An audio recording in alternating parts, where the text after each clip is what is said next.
Huh. These ones don't want to move.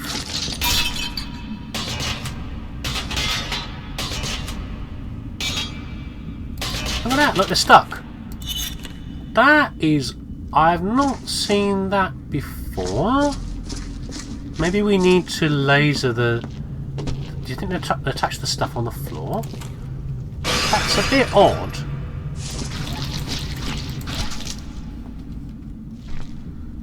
Right then. Maybe these things have ossified. They've turned to stone and I can't move them.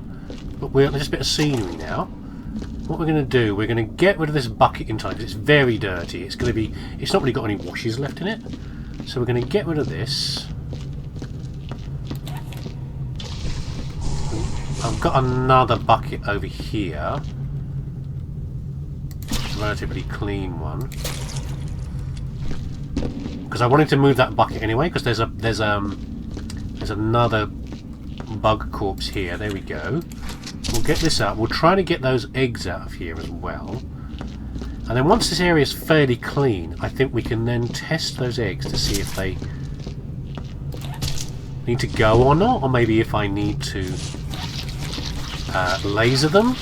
I don't really want to laser them, but I will if I have to. I doubt it's a bug, as opposed to the bug I just chucked in the lava. But it might be, and we'll have to see, deal with it as we go.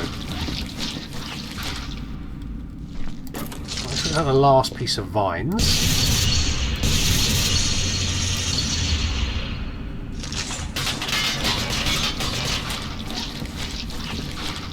Yeah, the other eggs fall off when you hit them. There's another piece of vines here, I think, but I'm not sure.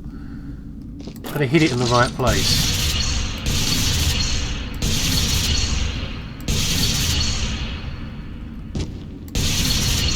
You see what I mean? I'm not getting the burn on it. I think this is scenery. Unless it's in a it's moving, look. It's just a very odd location, which it might be. Let's put you in the bucket.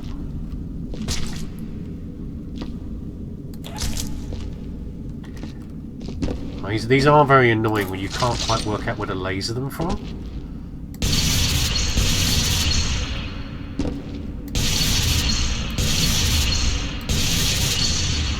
Oh no!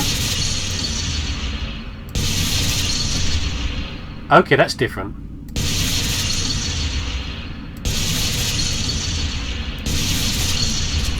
That is very different. I like that.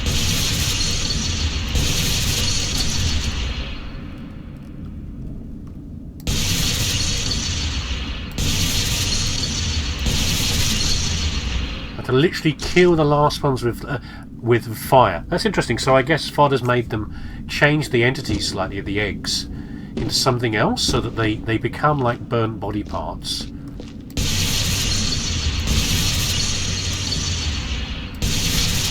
When you burn them, but you have to. They've changed their properties. It's the only way to destroy them. Yeah. Very clever. Awkward to deal with, but I like it. We puzzled it out. Right, I think this crusted little crevice is now done. I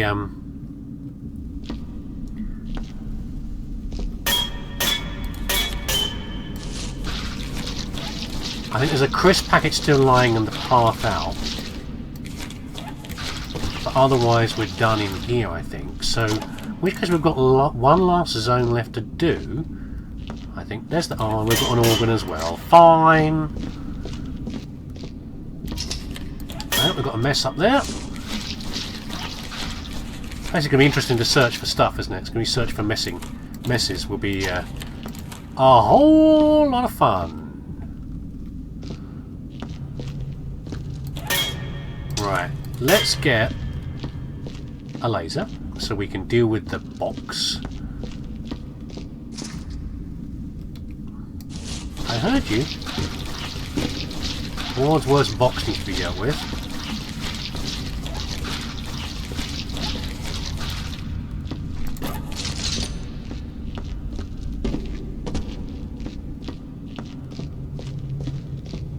He's shaking in fear. Yeah, you might well quake. You've got a last chance, okay?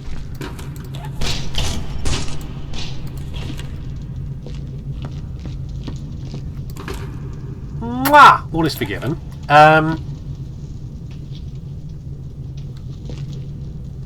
Let's go over here and we will go and check out. No, that's the one we've just done. We will check out the last piece, which is another egg zone. So I'm presuming, get that out of the way, that we're going to be dealing with more of the same of eggs welded to the wall. Yes, we are. It's just another dead end over that way, I think, isn't it? And we'll deal with the rest of you in a minute. Yes, you disgusting pulsating object.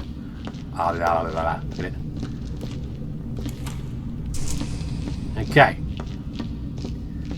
And then we'll have the Joy of Box. Where's the nearest water around here? Probably this one over here, I'd imagine. So we can probably forego buckets. Yeah.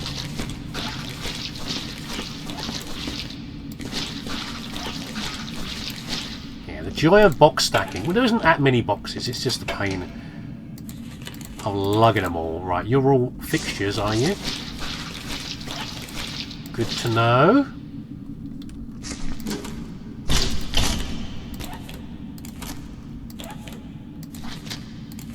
Lower them all up. Yeah, this one's good. It's good to feel getting towards the end of this one. Nice to see the end is in sight.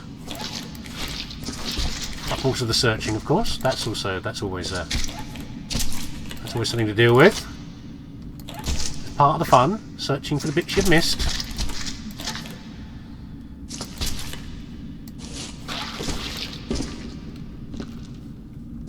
Let us, yeah, just lug these through, and we'll come back and mop as we go.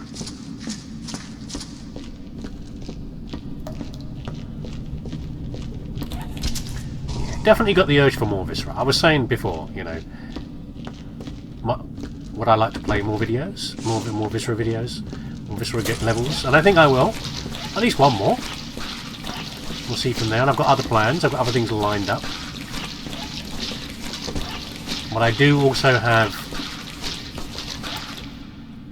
I'm stacking these up a little bit. I've stacked them up, the videos up before, and then burnt through them, because I haven't always got time to do things. So I've got a couple of very busy weeks coming up,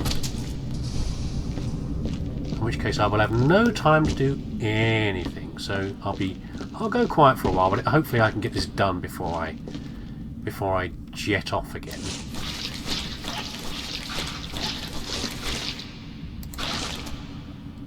I'm thinking about, you know, when I used to record Viscera before, I don't always remember very well what I've said, you know, what anecdotes I've told you, or what I've said, or what I've commented, and I don't like the idea of repeating myself too much, but it's going to happen regardless. I will just forget what I've said before. An old man brain will cause me to repeat myself.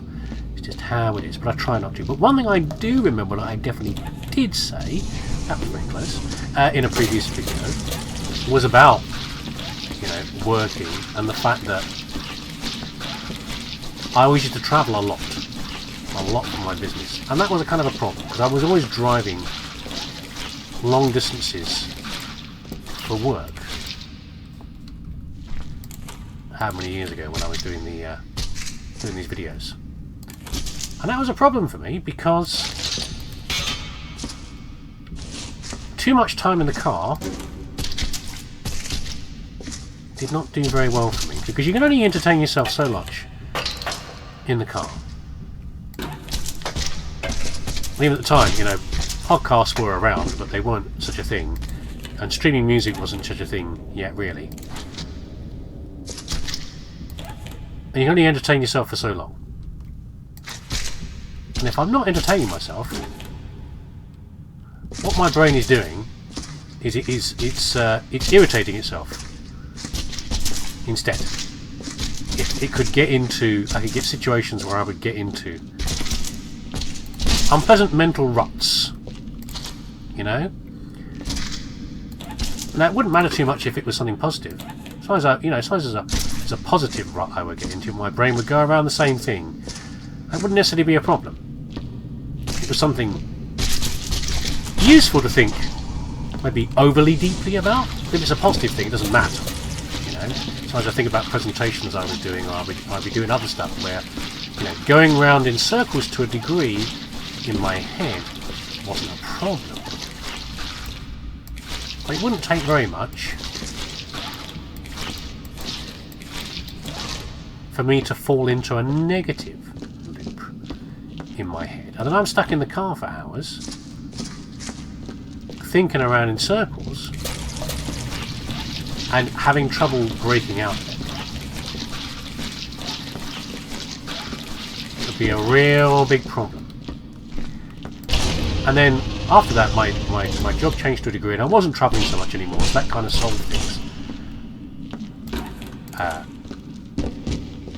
To a degree. It wasn't less of a challenge. But more recently, I'm back to travelling very often and long distances again.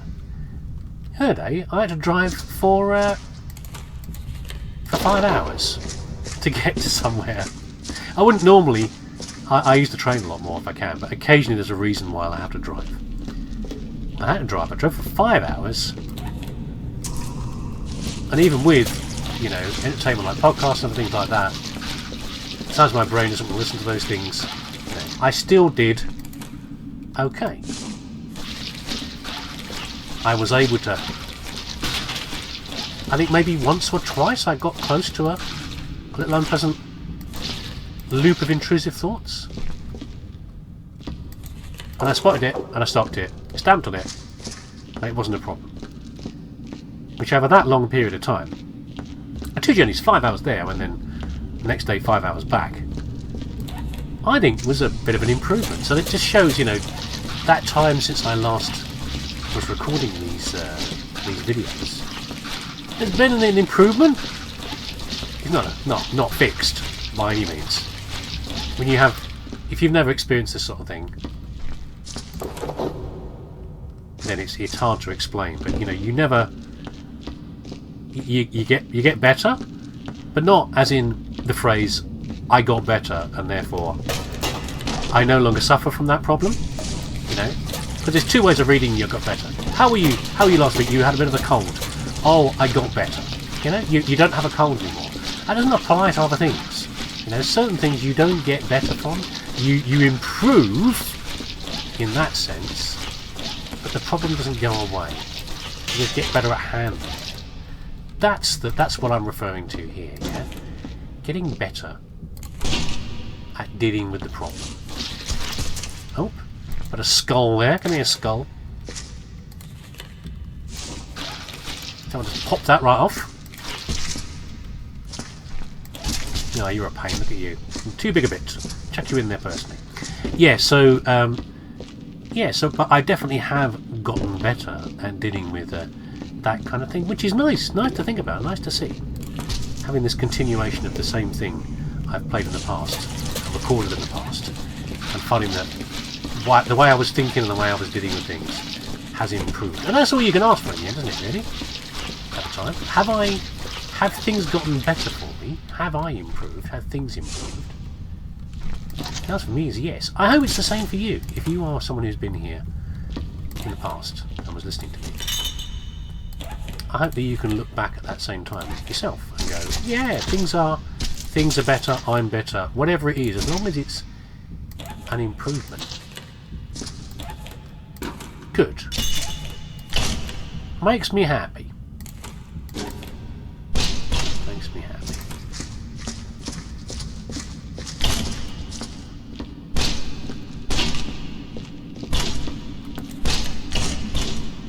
Okay. And for all the negative things that might be around streaming, I think streaming music and streaming services, they have done nothing but make things better for me. I do feel bad sometimes when I use some of the stream services, because some of them are not great and they don't attribute things properly to people, and people don't get the same benefits. The artists and the creators don't get the same benefits out of them. I'm trying to find a lamp. That they should do. However, I still find it very hard not to make use of them, because they're too useful for me.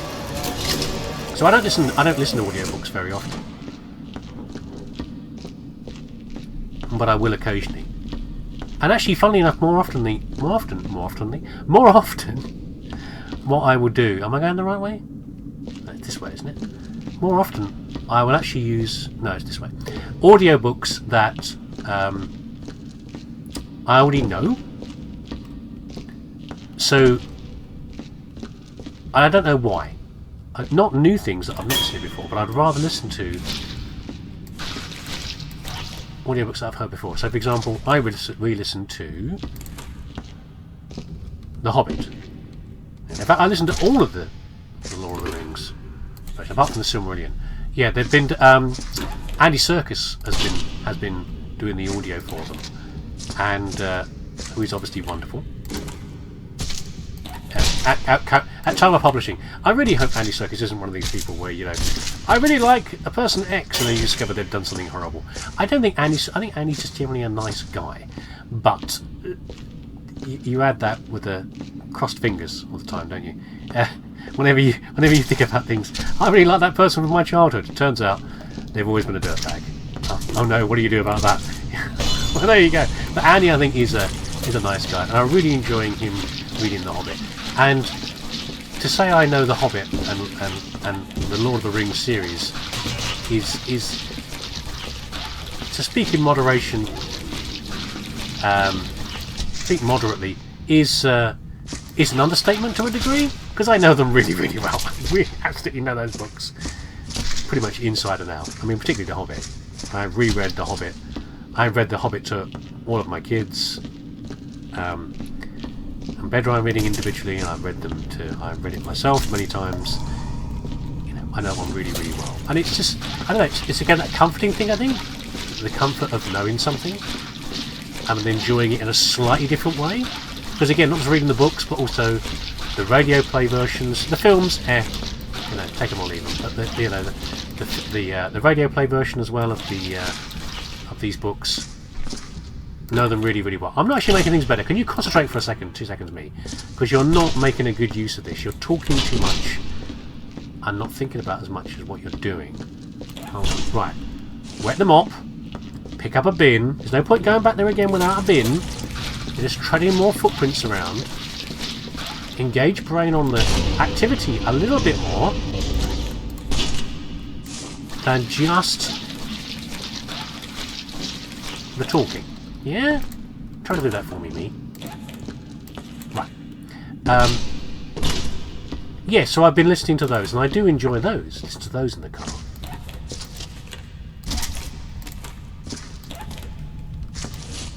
And also, Dune. Going through Dune again. I know Dune pretty well, but I haven't read it for a long time. So I had forgotten bits of that. That was quite good. Stephen King. What is it? The Odyssey. I was reading The Odyssey. He did a whole series of books. See, I really enjoyed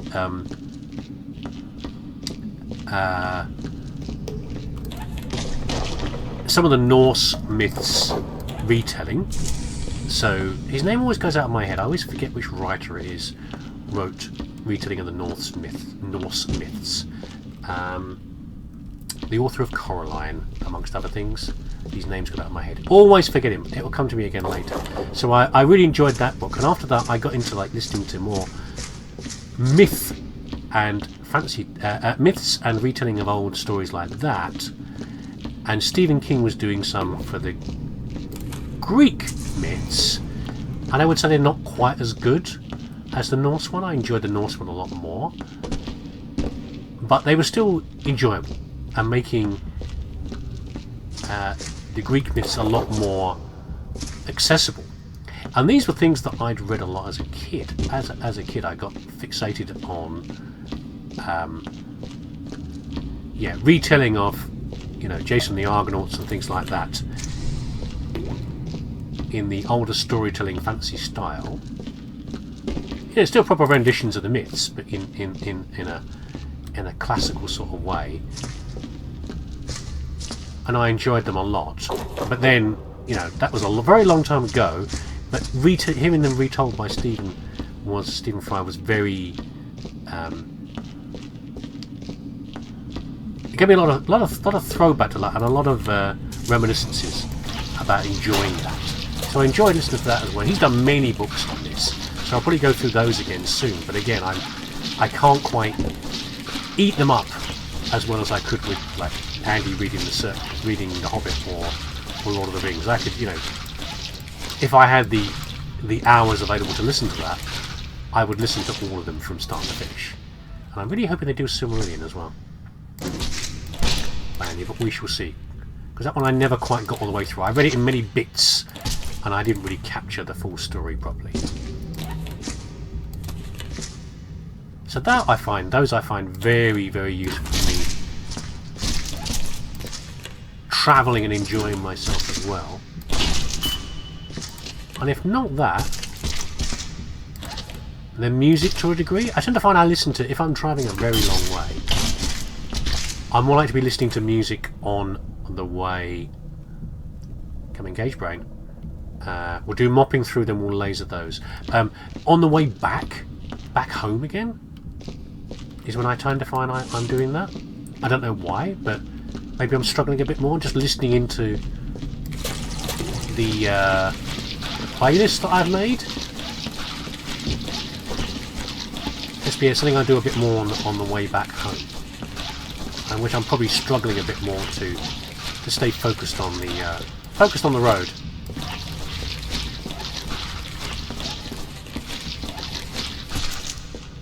Oh, I heard you. That wasn't you slopping, it was something else. Where's my light? That wasn't the sound of a glass, it was the sound of an organ. There's one there, okay. 1, 2, 3. There's a few more little ones, okay. Yeah, and I have a very varied taste in music, but it tends to be also that I have playlists particularly designed for sing-along. Doesn't sound quite right, because some of the songs I listen to, not everyone I think would enjoy singing along to them necessarily. I can belt out the lyrics. They're usually very loud. Not is it angry, right? No, it's not even angry necessarily, but they are emotive songs, a lot of them. Rock songs, punk, all sorts of things, but not always. There can be a real mixture of other things in there as well. I want music to inspire a feeling in me. Now, it's not just enjoyable to listen to, but like how would I describe that? Okay, how about this? I want the music to invoke strong emotions in me, or strong feelings in me, of power or confidence or strength, resistance. I don't know. That sort of thing. They are. I think one of the plays is actually called "Fire Me Up" or something equally silly, which is again. I just want to be. I want it to evoke certain feelings in me. Is what I'm trying to do. Let's get you out of here. I think you're done in here for now, Pete. I need to move you away. I'll be clashing with you.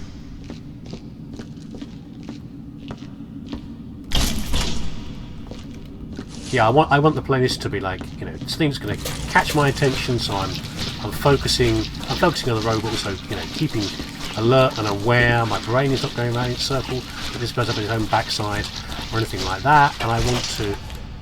Oh, it's a can, or an empty can. And the kids are now yelling outside. Wonderful. As they come out of school. Yeah, I want that sort of thing, and I want to feel.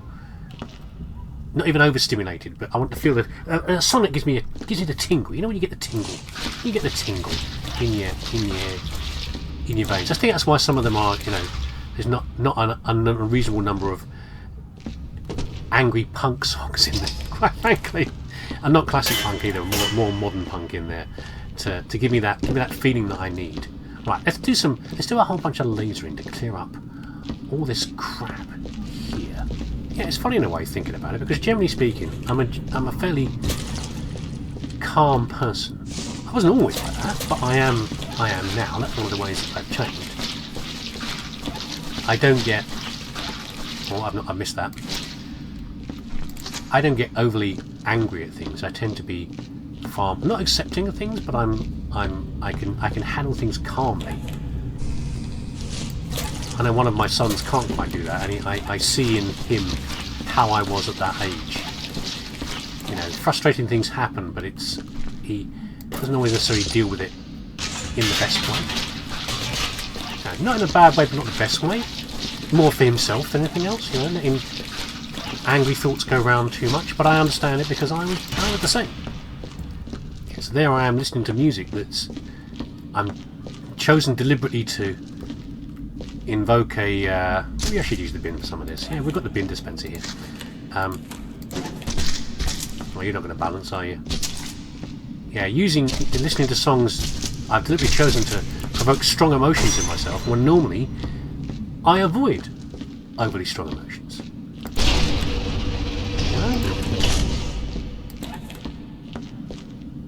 Which, thinking about it, is interesting to me. Am I helping to compensate for not doing one by you know, dealing with the strong emotions in a far more controlled way, i.e., in response to entertainment, in response to a song, as opposed to just inside the walls of my vacuous head. I don't know. I mean, I find the same thing with a lot of the podcasts I listen to, where I listen to podcasts about just about the problems in the world. Not because I want to, but I want to know about what's going on or what's happening. And I'm far more happy listening to ones about terrible things that have happened in the past, rather than the terrible things that are happening now. Because I don't want to deal with it. Which is silly and escapist, but I don't. A lot of the time, I don't want to deal with it. It's not directly affecting me, even though in some ways, of course, it is, because no one lives in isolation. I don't want to deal with it and get angry about it. And I'll still listen to them to a degree, but sometimes I'll go, you know what? I don't want this right now. I'm not going to listen to this. I'm going to listen to some music that gets me feel fired up, but I'm not going to think about the things that are really happening, because it's just going to upset me.